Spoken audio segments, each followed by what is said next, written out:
when we're eating in a certain order, it's going to have up to a 70% difference on our glucose spike, which is huge. Yeah. And the order we want to eat are vegetables first, protein and fat, and then the sugars or starches at the end. Let's talk about the physiology of what's happening there when the glucose is being, not totally nullified, but brought down in a huge way. Yeah. So this has to do with two things. Number one, the fiber in the vegetables. So when we eat fiber first, the fiber in the veggies, as it lands in our stomach first and then makes its way to our upper intestine, it creates a mesh in our upper intestine, this sort of protective mesh.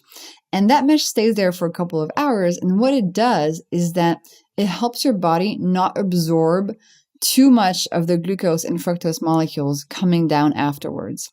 So you have, you absorb the glucose from the meal to a lesser extent, and you also absorb it slower.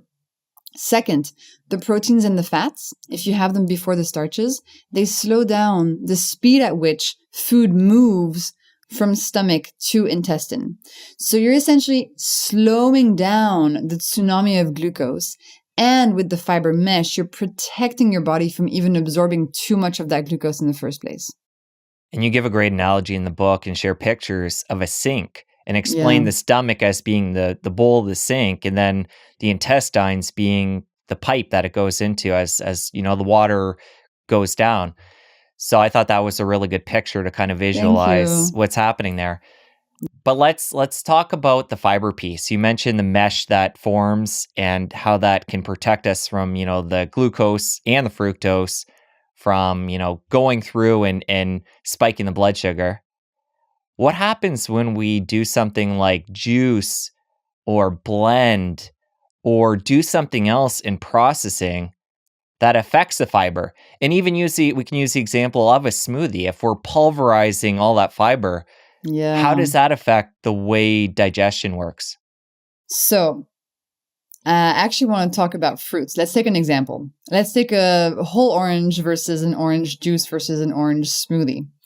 So first of all, we have to remember that the fruit that we eat today is actually not natural. The fruit we eat today has been bred for centuries or millennia by humans to be extra sweet, extra juicy, and give us extra pleasure when we eat it. And in fact, the oranges that we often refer to as this natural piece of fruit, that's actually, it didn't exist 4,000 years ago. The oranges were invented in Asia 4,000 years ago by breeding together different types of pre-existing fruit.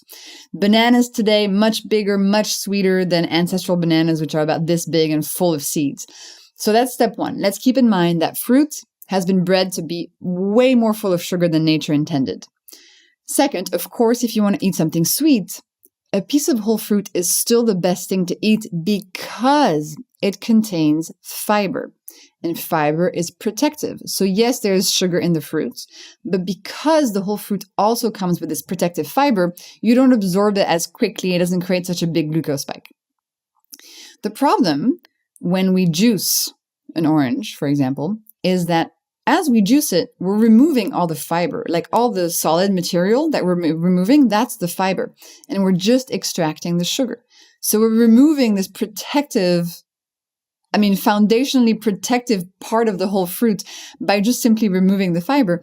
And so we're getting a massive glucose and fructose spike, and all that's left is the sugar.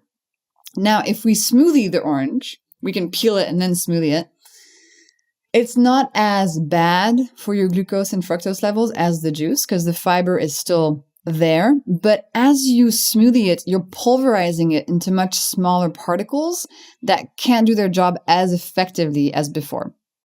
Got it. I think that's important because a lot of people in the health and wellness space like to have smoothies, especially for breakfast, and think that they're doing something great for themselves. And again, it's on a continuum. It's not saying that smoothies don't have a place. We don't want to scare people away from making a smoothie, but there is that physical change to the fiber when we're pulverizing that way. Yeah. And also if you want to have a smoothie, so the least good option is going to be a smoothie that's just a fruit smoothie.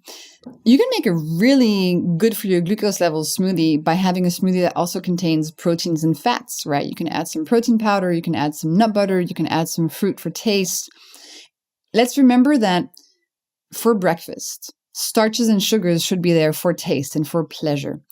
I know I've talked about the fact that every cell in your body needs glucose for energy. It's your body's preferred energy source. But actually, even if you don't eat things that contain glucose, your body will make all the glucose it needs from within. So we don't actually have to eat glucose to live. And we certainly do not have to eat sugar to live because that contains fructose that has zero biological purpose. So in the morning, starches and sugars for taste, but build a breakfast or a breakfast smoothie around protein, fat, and fiber.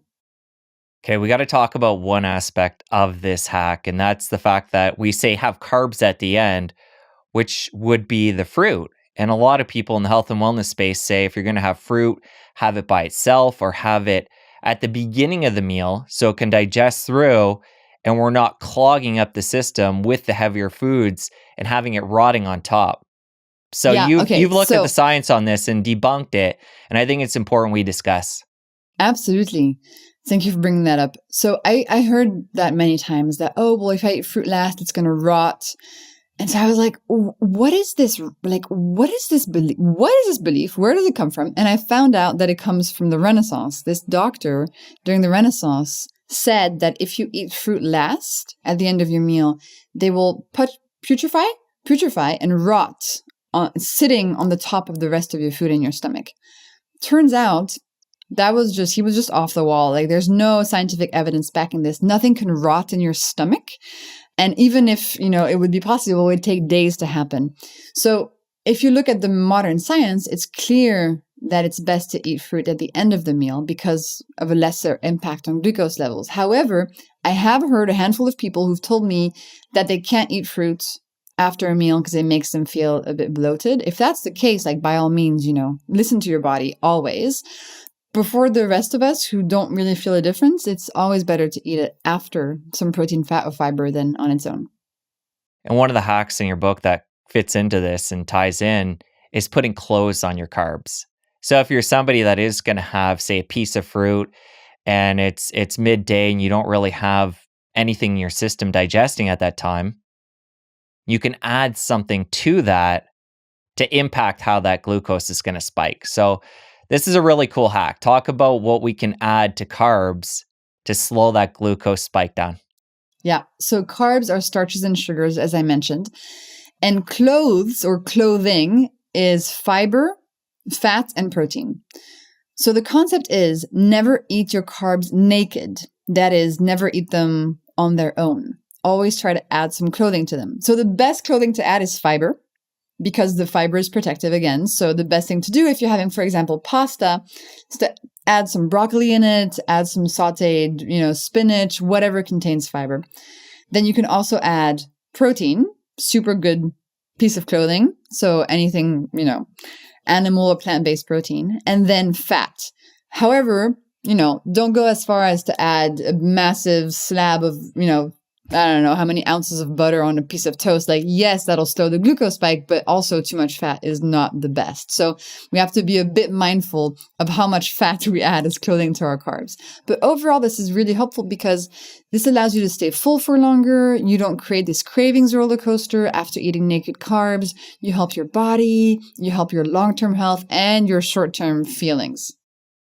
So the way I'm seeing this, it's kind of like what we talked about before where you're ordering your food, having the fiber and then the protein and fat and then the carb. Mm-hmm. In this case, you're just mixing it together. So ideally, would it be a better scenario if somebody picked that apart and actually took time and had them each separate instead of mixing it with the carbs?